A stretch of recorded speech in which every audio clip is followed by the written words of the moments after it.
Shalom à tous et bienvenue à cette émission. C'est avec une joie renouvelée que je vous retrouve à ce temps d'antenne qui est consacré au décryptage de faits de société.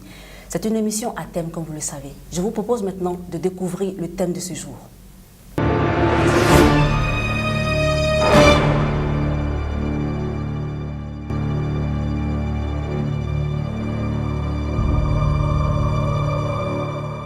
Le décryptage de ce thème sera fait par 3 invités, des spécialistes qui sont présentés dans cet élément maintenant.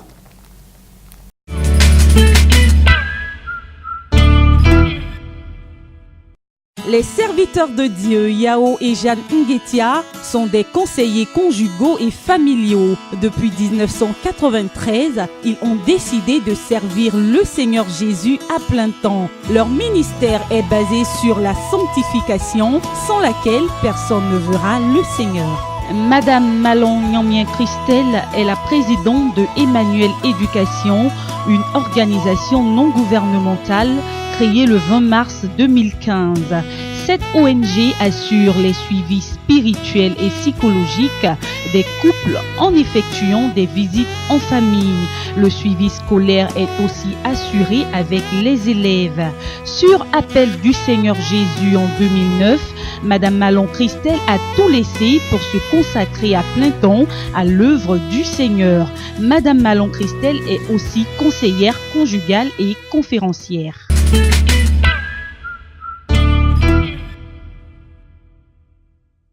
Bonjour à tous. Bonjour. Bonjour. En tout cas, merci d'être venus. Merci beaucoup. En tout cas, merci. Que le Seigneur vous bénisse. Amen. Alors, voici ce thème très important. On peut avoir vos sentiments là-dessus. Maman Nguetia. Ok, bon. Une belle-mère mal intentionnée. J'allais dire une belle-mère qui a quelque chose derrière la tête. Qui a quelque chose derrière la tête. Waouh. Papa Nguetia. Alors là, je vais compléter ce que madame a dit, pas quelque chose de bon derrière la tête, mais donc quelque chose contre le foyer de son fils. D'accord. Maman Malon. Alors je veux bénir Dieu pour le thème, parce que les familles d'aujourd'hui sont tellement éprouvées et ce thème vient bien à propos pour que justement on puisse parler ensemble sur la base justement de la parole de Dieu, pour donner des indications aux familles afin que ces questions puissent être réglées, parce qu'en réalité, une belle-mère qui est mal intentionnée, c'est une belle-mère qui a certainement été blessée, qui n'a pas bien traité ses blessures et qui utilise le foyer de son fils pour régler ses propres problèmes. C'est cela, c'est un peu l'avant-décryptage, on va dire, du thème. C'est vraiment très important, une belle-mère mal intentionnée. Justement, il y a un sujet, on va dire, une histoire qui illustre tout ça. On voit l'histoire et on revient tout à l'heure.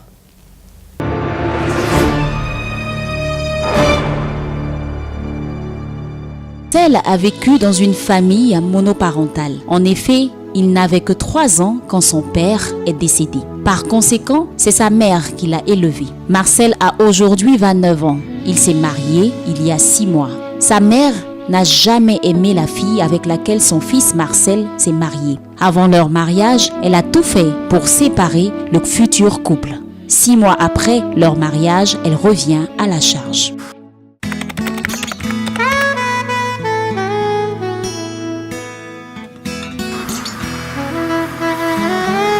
Hey, maman, bonne arrivée. Merci mon fils. Ah, je suis content de te voir. Oh, moi aussi, pareillement. En tout cas, je t'apporte un peu d'eau à boire. Oui, oui, oui. Je suis fatigué. Moi, j'ai beaucoup de temps. Tino! Tino!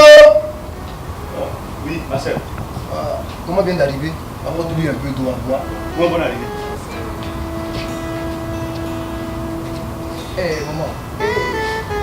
Là, on se fait pour le bilan de santé. J'espère qu'on puisse retrouver la maladie pour que je sois en bonne santé. Ok, maman. Voici l'eau. Vraiment bonne arrivée. Merci.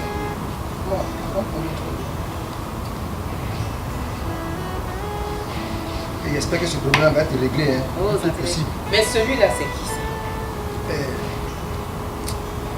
C'est mon beau. Le grand frère à Alice, ma femme. On se marie, il t'a dit que je ne pas de ce mariage. Malgré ça, tu es marié. À cause de celle-là, tu m'as abandonné. Je suis malade, je suis couché à l'hôpital. Je suis couché au bled, tu ne m'appelles plus, tu ne prends plus soin de moi. Maman, tu ne m'as pas recommencé encore. Tu ne m'as pas recommencé encore. Ça, on avait parlé de ça. Mais quand ton père est mort depuis à l'âge de 3 ans, j'ai pris soin de toi, je me suis occupé de toi, j'ai tout abandonné pour prendre soin de toi, pour que tu puisses être quelqu'un aujourd'hui. Oui, je sais ça, je sais ça. Je suis un grand garçon. Je suis un grand garçon. Et j'ai besoin de me marier. Et j'ai fait mon choix, je ne regrette pas de mon choix. J'aime beaucoup. Je ne suis pas d'accord. Ah, vraiment, maman, je suis vraiment toutes mes excuses. Mais je crois que j'ai reçu un coup de fil. Le soir, on en parlera de ça. Toutes mes excuses.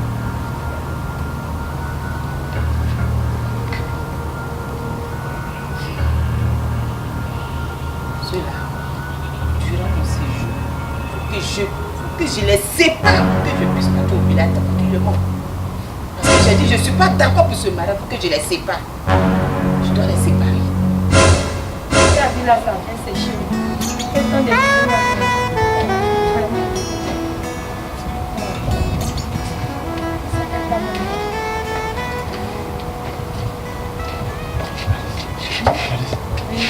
qu'est-ce qu'il y a? Tu sais ce que Qu'est-ce que tu as entendu?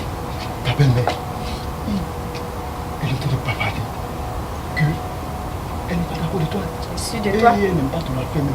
Elle dit que c'est à cause de toi, parce que son fils t'a marié, que son fils l'a abandonné.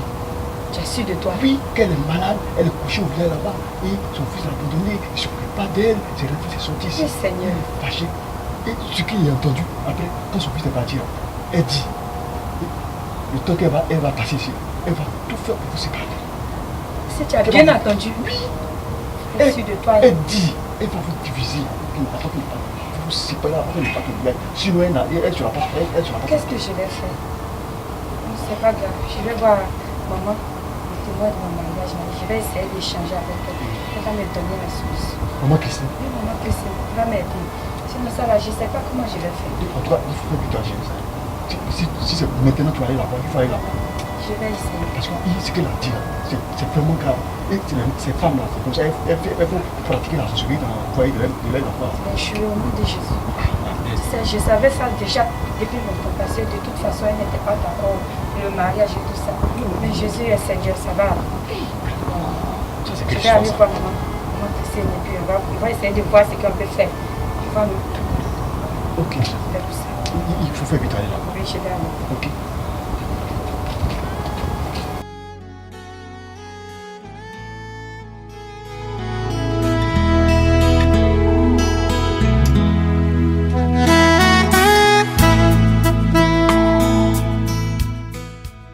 Bonjour ma fille, comment ça va? Ça va, Paladin. Ça va à la maison? Oui, ça va. Et ton mari?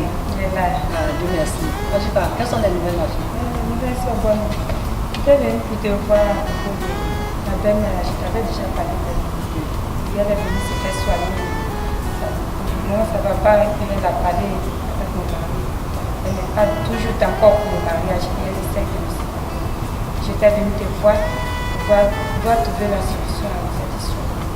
D'accord. Elle n'a pas encore laissé cette affaire. Elle n'a pas laissé. Oh ma fille, que Dieu te soutienne. Mais ce que je vais te dire, il faut te calmer. Tu as compris? Tu sais à qui tu as mis ta femme, tu sais à qui tu crois, non? Non, Dieu là, il est Seigneur. C'est lui qui a les problèmes. Nous allons prier, tu as compris? Il faut te calmer. Si tu vas à la maison, reste calme. Reste en silence, tu as compris? Il faut la respecter. Le soir, je vais passer à la maison. Le soir, par la grâce de Dieu, nous allons régler tout ça. Tu as compris? Tu as compris, hein? Il ne faut pas aller parler là-bas. D'accord, merci ma fille. Que le Seigneur t'accompagne ce soir.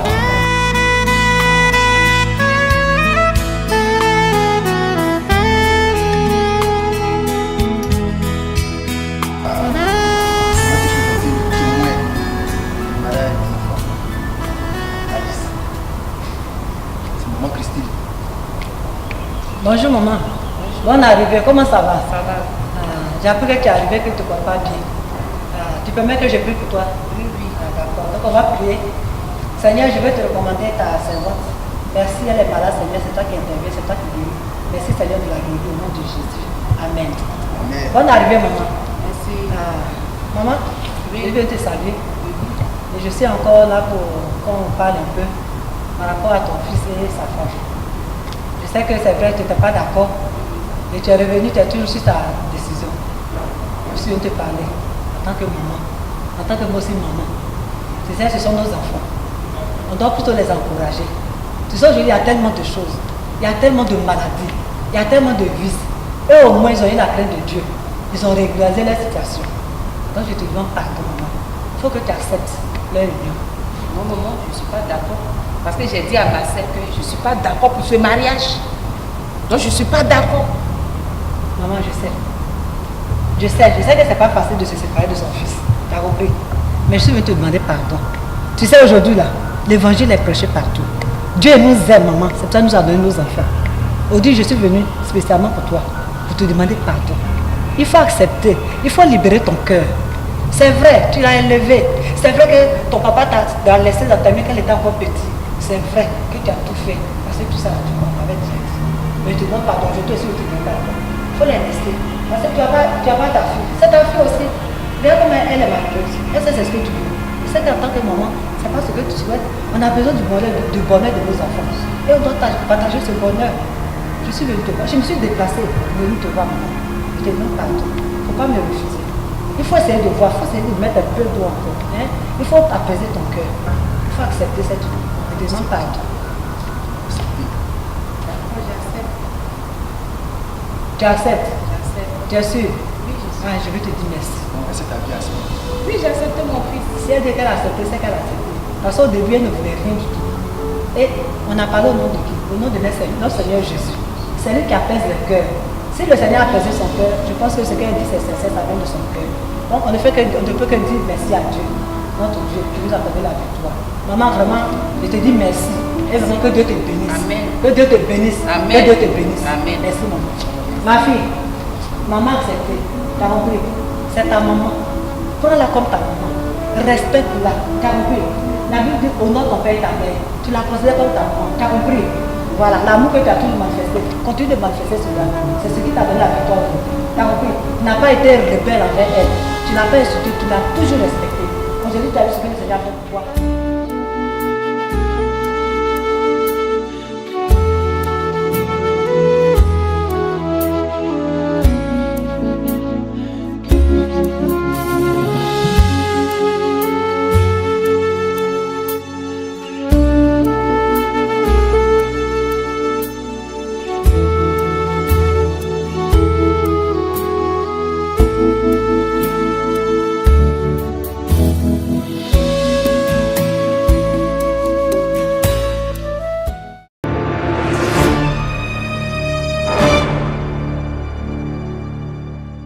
Alors, avant de prendre votre sentiment, on a tous vu l'histoire, hein, on a pu regarder l'histoire, voilà. Mais avant de prendre votre sentiment, on va voir le problème qui est vu par les autres à travers un micro-trottoir.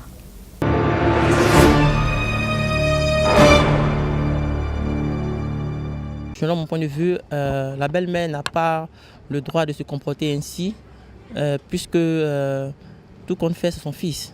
Et la mère est le trésor de l'enfant.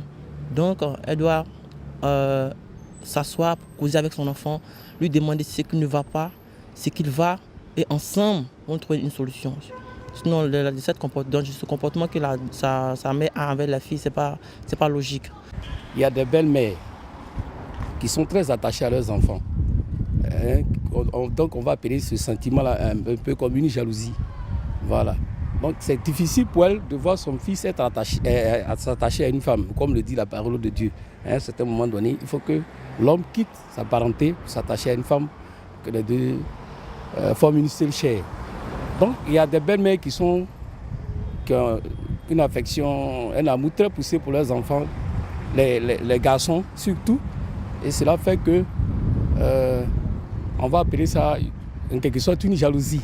C'est la jalousie qui fait qu'elle manifeste cela. Sinon, ce n'est pas qu'elle ne veut pas voir son enfant intérieur être marié, mais c'est cet amour fort-là qui fait qu'elle manifeste cela. Voilà.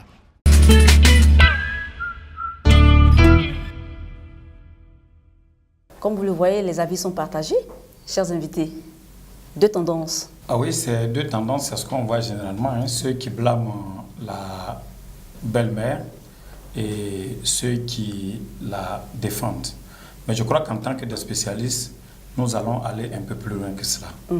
Parce que c'est une réalité que cette femme vit et il faut d'abord comprendre. Là, on dit que c'est son fils unique et c'est à 3 ans qu'elle a perdu son mari. Vous voyez, nous en parlons tout le temps. Dans Genèse 2, 24, Dieu parle du père et de la mère que les enfants vont quitter un jour. Pour les quitter, il faut avoir vécu avec eux. Pour s'attacher à sa femme, c'est qu'on se détache de ses parents et on va aller faire un nouvel attachement.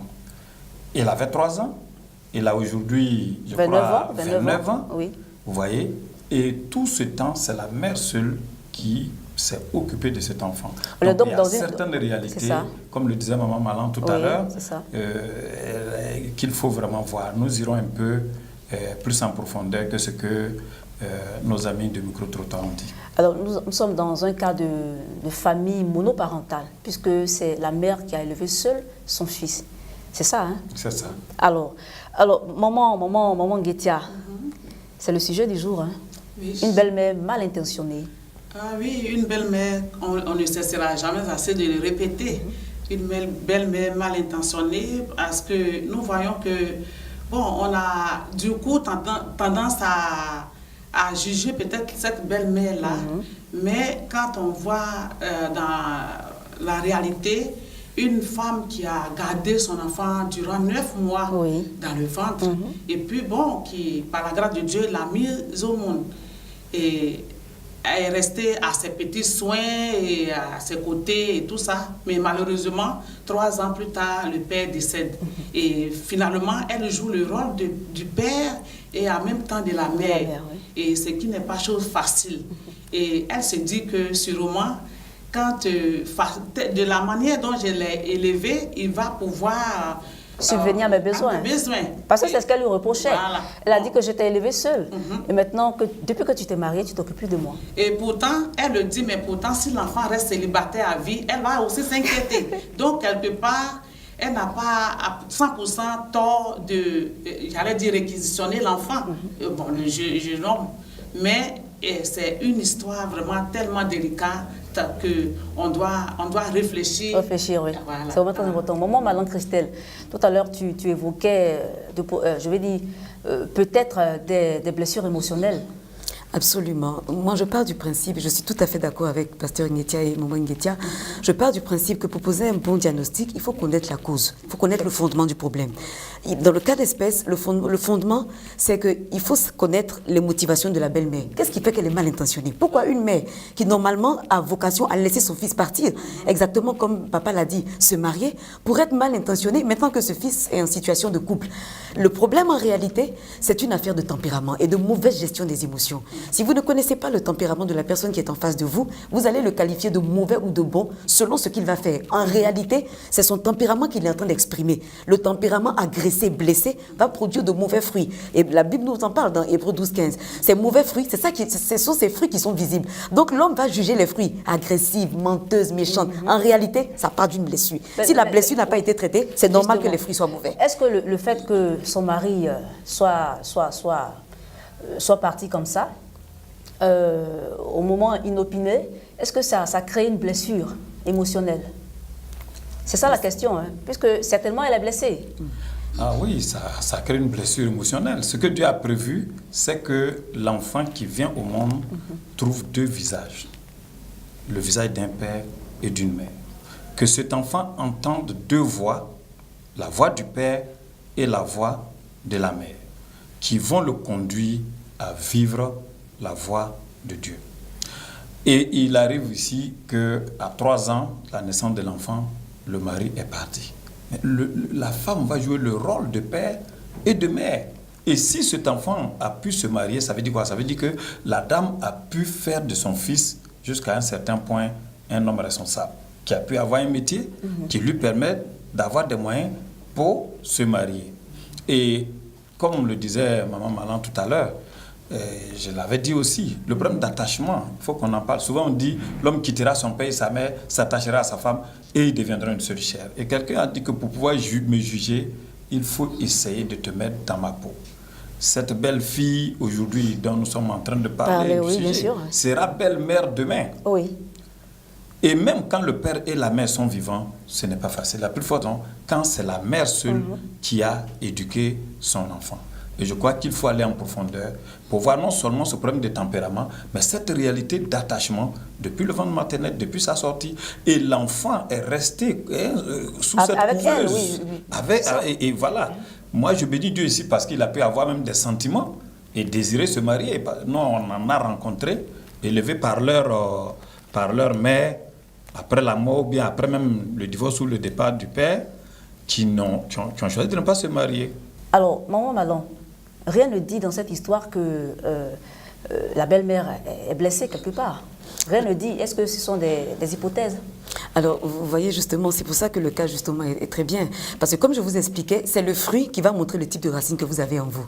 Quand vous voyez une belle-mère qui est mal intentionnée, ça se matérialise comment? Par le fait qu'elle boude, le fait qu'elle soit jalouse de sa belle-fille. Ça montre que justement, il y a une blessure intérieure qui n'a pas été traitée. Alors, Papa Nguetia l'a dit, cette belle-mère-là se retrouve en train d'élever un enfant seul, veuve, certainement très jeune, puisque l'enfant avait 3 ans. Donc, certainement très jeune, s'est retrouvée veuve. Première blessure. Il faut savoir qu'une femme, comme un homme, a des besoins. Les besoins d'une femme, c'est quoi? C'est d'abord le besoin affectif. Une femme a besoin que son mari lui porte de l'attention, que son mari, justement, soit là pour l'écouter. Vous voyez, la belle-mère en question a un manque affectif. Elle n'a pas reçu l'attention qu'elle devait recevoir de son mari.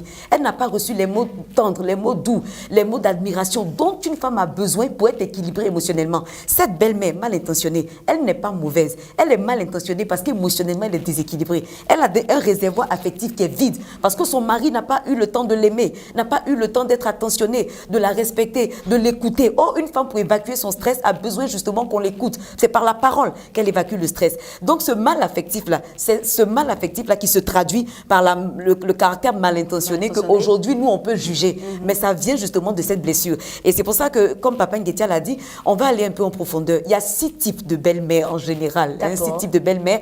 Et ce type et vous allez voir que les belles-mères, justement, dont je vais parler, sont liées, le comportement qu'elles vont avoir en fonction de leur fille est lié au tempérament. Selon que je suis nerveuse, selon que je suis colérique, selon que je suis sentimentale, j'aurai une façon de me comporter. Si vous ne me connaissez pas, vous allez me juger. Alors qu'en réalité, c'est mon caractère qui s'exprime. Le caractère qui est là. Voilà pourquoi il faut beaucoup de sagesse, beaucoup d'humilité, beaucoup de patience pour pouvoir gérer une belle-mère. C'est très important. Justement, on parle de la gestion de la belle-mère.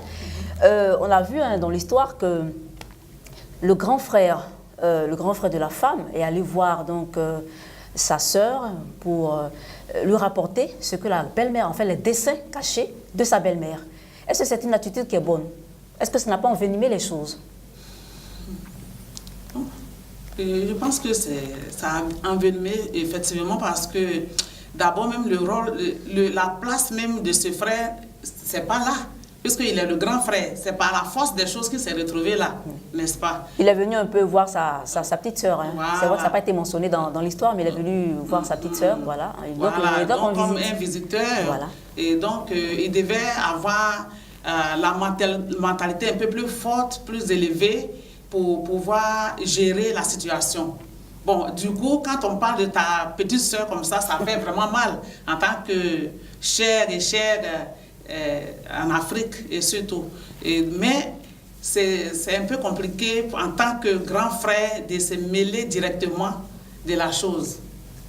Bon, mais est-ce qu'il avait le choix? Puisqu'il voit qu'il y a le spectre de la division qui plane un peu sur le couple. Donc sa sœur pourrait être en difficulté. Elle pourrait voir son foyer brisé. Il ne voulait pas certainement voir ça aussi. En Afrique et dans le monde en général aussi, c'est comme ça. C'est ce problème qu'on a. Vous voyez, il veut une solution au problème, mais ce qu'il a fait, ce n'est pas une solution qu'il a donnée à sa sœur. Mais qu'est-ce qu'il devait faire? La manière de dire, telle que je vois ta belle-mère là, voici ce que ta belle-mère vient de dire, point. Ce qu'elle vient de dire. Mais toi, avant de dire à ta sœur, il faut réfléchir. Si je lui dis, voici la réaction qu'elle peut avoir, mais comment je peux la rassurer pour qu'elle sache se comporter envers cette belle-mère? Mais alors, on vient, on vous balance, voici ce que ta belle-mère vient de dire. Ça devient un problème. Voilà, il n'a pas fait preuve de maturité. Le problème n'est pas de garder forcément, mais la manière de dire. Et quand on dit, il faut s'attendre absolument à une réaction. Donc vous êtes tous d'accord qu'il a bien fait de dire, mais c'est dans la manière qu'il a péché. La manière de le faire. La manière de le faire. Parce que là, quand sa sœur s'est rendue compte que sa belle-mère a dit cela, Bon, lui, il n'a pas trouvé une parole pour l'apaiser, pour la rassurer. Il lui a donné l'information, c'est tout. Alors, Maman Malan, est-ce que justement, le frère, on va dire que la sœur, non, la femme est allée voir son témoin de mariage. Est-ce qu'il faut régler certains problèmes de foyer par personne interposée? Est-ce que c'est judicieux de le faire? Tout dépend du niveau du problème, en fait. Normalement, le témoin de mariage peut intervenir dans le règlement d'un conflit, puisque justement, il est témoin, c'est ça son rôle, c'est quelqu'un qui va venir catalyser, qui va être le médiateur. Donc, normalement, c'est permis. Mais comme je reviens encore, si vous n'avez pas posé le bon diagnostic, si vous ne connaissez pas la motivation, vous allez mal juger. Et forcément, les personnes qui vont intervenir vont apporter un mauvais remède. Et si vous apportez un mauvais remède, ben, vous n'aurez pas la solution. Ça va gangréner encore le problème, et le problème va changer de façon de se présenter, mais il sera toujours là. Vous voyez, la Bible dit que c'est par ignorance que le peuple périt, mais c'est tellement vrai. Pourquoi le frère, quand il entend ça, il a peur et il va en parler? Parce que pour lui, la belle-mère est dangereuse, alors qu'en réalité, n'en est rien. Comme ça, vous avez un enfant qui est blessé, la première des choses que vous faites, c'est quoi? C'est que vous lui apportez des soins pour le rassurer. Pour lui dire non, je suis là, elle n'est pas peur, etc. Une belle-mère qui paraît mal intentionnée, c'est quelqu'un qui a besoin d'être rassuré. Pourquoi? Par exemple, si vous avez affaire à une femme qui est colérique, le colérique, il a deux caractéristiques principales visibles. Il est très bon, très gentil. Il aime être devant de tout, mais il a peur qu'on l'humilie. Vous allez voir que si la belle-mère est agressive avec sa belle-fille, certainement que sans le vouloir, sa belle-fille a dû l'humilier. Et comment? Parce que c'est certainement pas ignorance. Hein. L'humiliation se fait comment? C'est-à-dire que, par exemple, la femme colérique, elle aime être au centre de tout. Elle aime qu'on la consulte pour tout, parce qu'elle estime que c'est son enfant, elle estime que c'est lui, elle a de bonnes motivations, parce qu'elle veut s'assurer que son enfant soit heureux. Donc, elle veut que pour tout, sa belle-fille la consulte. Si vous ne la consultez pas, elle considère ça comme une humiliation. Et comme c'est une femme qui est déjà blessée, donc vous devenez son adversaire. Vous devenez son adversaire. Mais quand c'est comme ça, c'est pas d'aller l'agresser, c'est de le rassurer. Vous dites, maman, justement, tu as ta place. Tu es notre maman et jamais je ne prendrai la place que tu as dans le cœur de ton fils. Bien au contraire, j'ai besoin de toi, j'ai besoin de ses talents. C'est pour ça que je parle de rassurer. Quand c'est comme ça, ne parlez pas des défauts de la belle-mère. Oui. Tout le monde sait qu'elle a un problème, c'est qu'elle est impulsive, c'est qu'elle s'exprime mal, quelquefois elle injurie. Ne parlez pas de ça. C'est pour ça que je parle d'être patient, parce qu'en réalité, c'est une affaire de mort à vous-même. Et ça, je vous assure qu'une belle fille, quand vous rentrez dans une maison, dites-vous que vous êtes en mission. Dites-vous que le Seigneur vous envoie en mission pour aller guérir quelqu'un. Et guérir quelqu'un, ça peut ne même pas être d'abord votre mari, mais ça peut être d'abord sa maman. Parce qu'au travers de sa maman, vous allez guérir votre époux. Parce que vous le vouliez ou pas, un homme s'épanouit au travers des valeurs que sa mère lui a communiquées. Vous ne pouvez pas aimer votre mari sans aimer votre belle-mère. Donc ce qu'il faut, c'est la rassurer, c'est la respecter. Le colérique a besoin de se sentir respecté. Si vous voyez dans une entreprise quelqu'un qui est tout le temps en train de faire des palabres, en train de se disputer, demandez à tout le monde de commencer à le respecter, de lui parler avec des gants, de lui parler avec sagesse. Vous allez voir que le meilleur de lui-même va sortir. Si vous voulez que cette belle-mère ne soit plus intentionnée, c'est ça qu'il faut faire. C'est de la rassurer, c'est de la respecter, c'est d'essayer de la mettre au centre de tout sans la rendre indispensable. Parce que le couple aussi doit avoir sa liberté, son espace d'intimité. Mais il faut la consulter. Elle connaît son fils, elle estime qu'elle le connaît. Et puis vous savez, quelquefois quand les belles-mères agissent, c'est en fonction du passé. Elle connaît les erreurs qu'elle a fait avec l'enfant. Peut-être qu'il y a des jours, elle ne devait pas le battre, elle l'a battu. Il y a des jours parce qu'elle était... elle veut rattraper ça. Et elle compte sur sa belle-fille pour l'aider à rattraper. Donc quand elle vient, qu'elle est omniprésente dans le foyer, c'est pas parce qu'elle veut vous gêner, c'est parce qu'elle veut vous dire, ma fille, j'ai fait des erreurs avec mon enfant là. Je veux que tu m'aides à rattraper ces erreurs. Alors, dites-moi un peu votre sentiment sur quelque chose. Est-ce que justement le conseil du témoin, parce que le témoin a dit de ne pas affronter directement la belle-mère, est-ce que c'est un bon conseil? Voilà, c'est pour toutes ces choses, j'ai dit qu'on va aller un peu en profondeur, que ce soit voilà, ce que le témoin a dit ou bien ce que le frère a dit. Ben, vous voyez, c'est comme ça. C'est pourquoi il faut des spécialistes dans ces choses-là. Alors, ce que le témoin a dit, c'est comme si on vous met en garde, on dit, bon, n'affrontez pas votre belle-mère. Mais on va vivre comment? On doit se rencontrer. Est-ce qu'en sa présence, il faut agir comme un cadavre? En sa présence, comment il faut agir? Mais son séjour, ça, oui, son séjour est court, hein. Oui, pratiquement une semaine. Elle est venue pour des soins. Elle est venue pour des soins, un bilan de santé. Mais un fait s'est passé, il va rester dans le cœur. Tant qu'un travail n'est pas fait, on le dira jusqu'à la mort. Le mal est déjà fait. Voici le témoin dit, va et sois sage avec ta bête. Mais sois sage en agissant comment? Non, elle a proposé justement à la femme de ne pas affronter la belle-mère. Oui. Et elle a promis aussi régler le problème. Et le problème a été évoqué à l'église. Oui, c'est justement, c'est là où vous voyez le principe que Dieu a dit, quand il y a un problème, il faut aller toi-même voir la personne d'abord. Et quand ça ne va pas, tu prends quelqu'un avec toi. Mais chez nous, voici des éléments, 2 petits éléments, et voilà, on se retrouve à l'église. À cause de la présence du pasteur, ou du prophète, ou de l'apôtre, ou de la prophétesse, la personne va dire, le problème est fini, comme on l'a vu ici. Mais aucun règlement n'a été fait. Tu as posé la question de savoir tout à l'heure si, pour avoir perdu son mari, la femme est blessée. Une veuve est une blessée à vie. À vie? Ah bon? Ah oui, mais... Il n'y a pas de guérison? Non, mais il y a guérison. On peut être blessé à vie. Maintenant, si le remède n'est pas trouvé, tel que les choses se passent, à l'église, on va dire, j'ai compris. Et puis elle va aller au village. Donc il faut traiter le problème. Pourquoi la Bible dit que la veuve là, c'est Dieu qui prend sa défense? Parce qu'elle avait son espoir en un homme qui n'est plus là. Par la grâce de Dieu, cet homme lui a laissé un fils qui est son espoir. Et voici que ce fils, on ne sait pas combien d'années il a mis même à travailler et il se marie. Vous voyez? Il y a certains problèmes qui sont là. On n'a pas préparé la belle-mère au départ de son fils. On n'a pas préparé le jeune homme à son départ. La femme qui se marie ne s'est pas préparée à marier un fils unique. Oui. Non seulement un fils unique, mais un fils qui a perdu son père à 3 ans et qui a été élevé pendant 26 ans, on va dire, par sa mère. Les années les plus délicates jusqu'à la puberté. Ce qui est intéressant ici, c'est que cet enfant n'est pas devenu alcoolique ou drogué comme on l'a vu dans d'autres cas. La mère a fait un bon travail. Toi, la femme qui a eu cette grâce d'avoir cet enfant unique, cet enfant qui a perdu son père, cet enfant qui a été élevé par sa mère, comme le disait maman tout à l'heure, tu dois apprendre à avoir le cœur de... On ne peut pas croire qu'on a gagné quand on a vaincu sa belle-mère. Non. Ce que justement la belle-mère reprochait, enfin la mère reprochait à son fils, c'est de l'avoir carrément abandonné. Elle a dit, depuis que tu t'es marié, tu ne m'appelles plus, tu ne viens plus au village, tu ne comprends pas. Donc c'est certainement cette femme que tu as mise à côté de toi qui est le problème. C'est tout à fait normal. Elle a l'impression qu'on a c'est une impression ou c'est la vérité? C'est pourquoi on a dit qu'il faut des spécialistes pour traiter ces problèmes. Oui. Il n'est pas un enfant simple. Même là où il y a le père et la mère, il arrive que les enfants qui partent, que ça pose des problèmes. À plus forte raison, le fils unique qu'elle a élevé. Donc, celle qui devait se marier doit être instruite sur le fait de se marier à un enfant unique et qui a été élevé par sa mère. Selon les cas, il faut des accompagnements. S'il n'y a pas ça, pour le cas de maman, on ne peut pas dire à l'église, bon, le Seigneur a dit, il faut laisser ton enfant se marier, il faut laisser partir. Mais quitter son père, quitter sa mère, c'est quelque chose qui nous est pris, qui nous est arraché. Le jour où notre jeune sœur, on sait que le problème va être réglé, le jour où son fils va partir. Généralement, quand la fille va, il n'y a pas de problème. Mais quand le fils va, le fils unique, que te dirige mon fils? Proverbe 31. D'accord. Fils de mes entrailles, toi que j'ai désiré. Et pourtant, il doit bien partir. Il doit bien partir. Il doit bien partir. Personne n'a été préparé au départ de quelqu'un. Maman n'a pas été préparée. Elle s'est opposée, le fils n'a pas été préparé. Elle s'est opposée. Oui, elle s'oppose parce qu'elle se demande comment mon enfant sera traité hors de moi. Elle s'est opposée dans les fiançailles. Elle s'oppose encore 6 mois après le mariage. C'est un peu ça la problématique. Et on dit, bon, ce que Dieu a décidé, personne ne peut s'opposer. Voici, ça peut arriver. Alors, cette belle-mère mal intentionnée, on ne la juge pas ici en plateau, elle a besoin de guérison.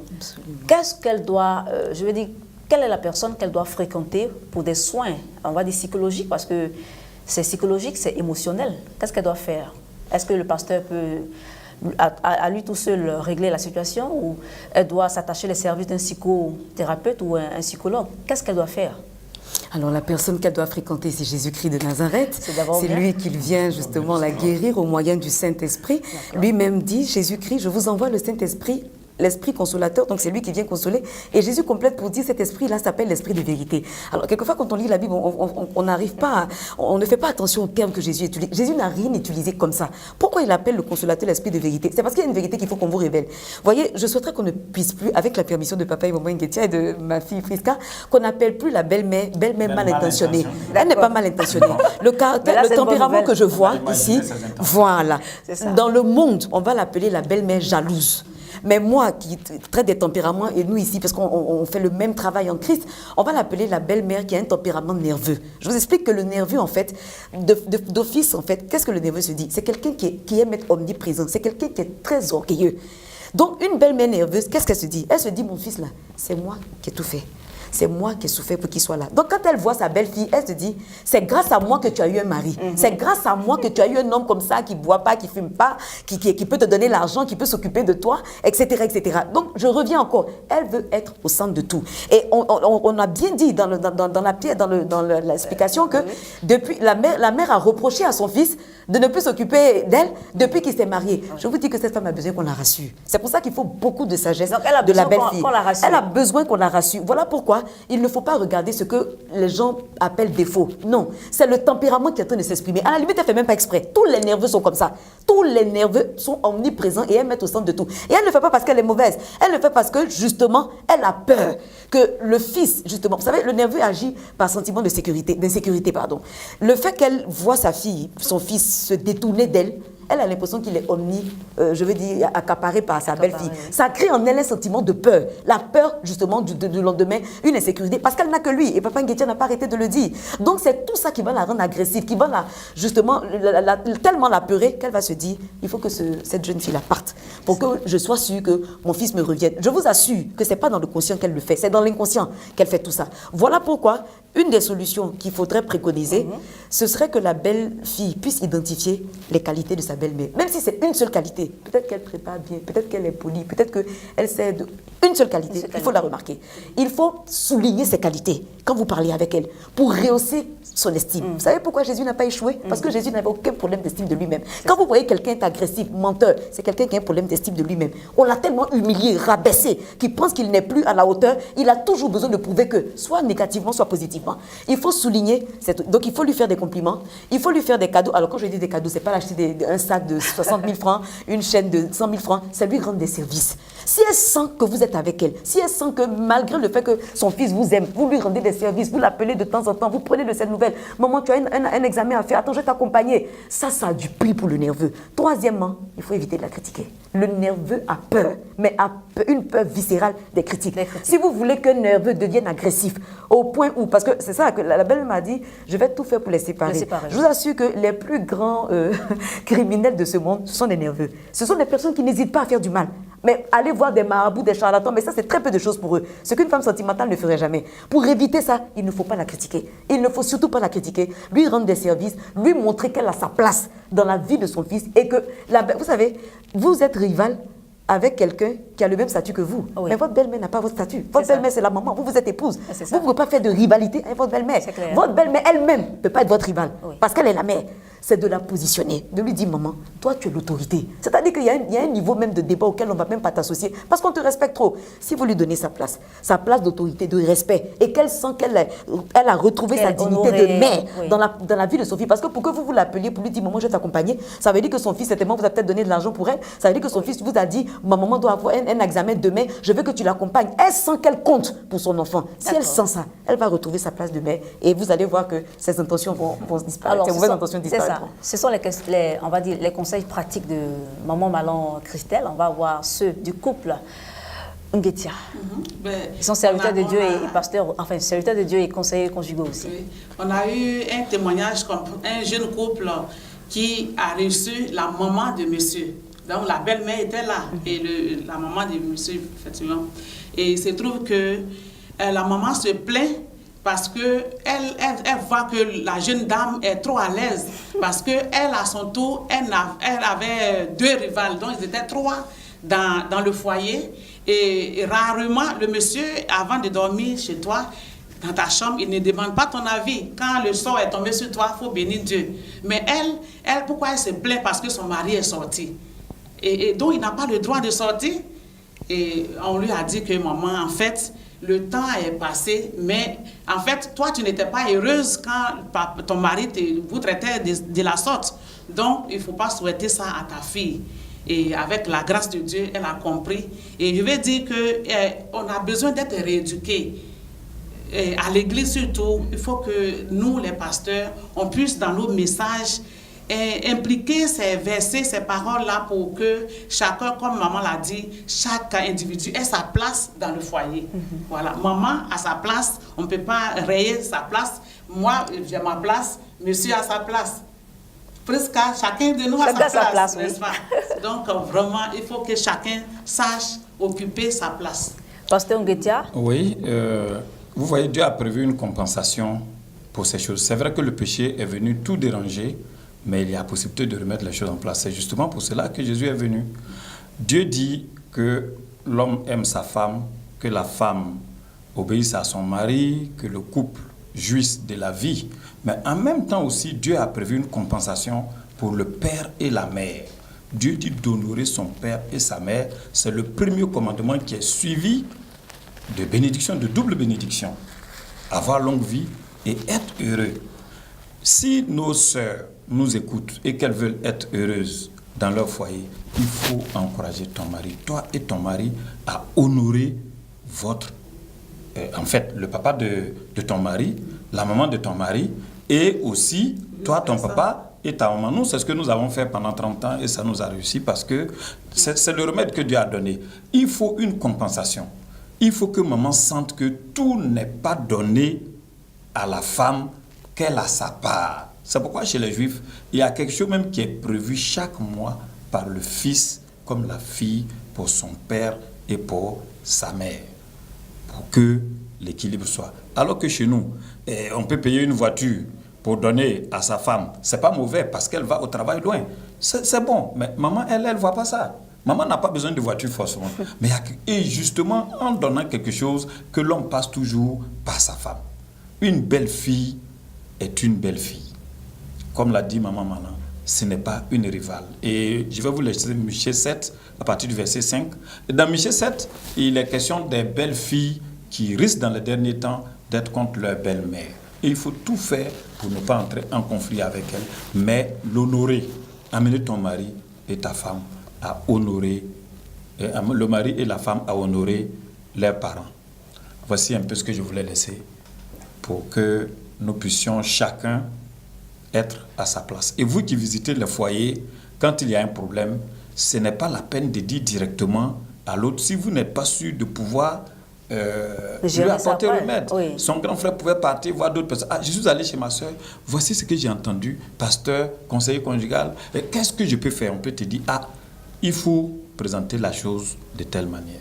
Sinon, en voulant informer, on risque d'être demain celui qui va détruire le foyer qu'on dit qu'on aime.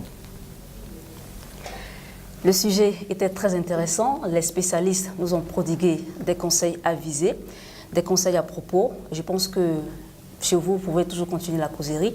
Cas pratique pour aujourd'hui, c'est terminé. On se retrouve la semaine prochaine pour un thème assez intéressant que celui-ci. Au revoir.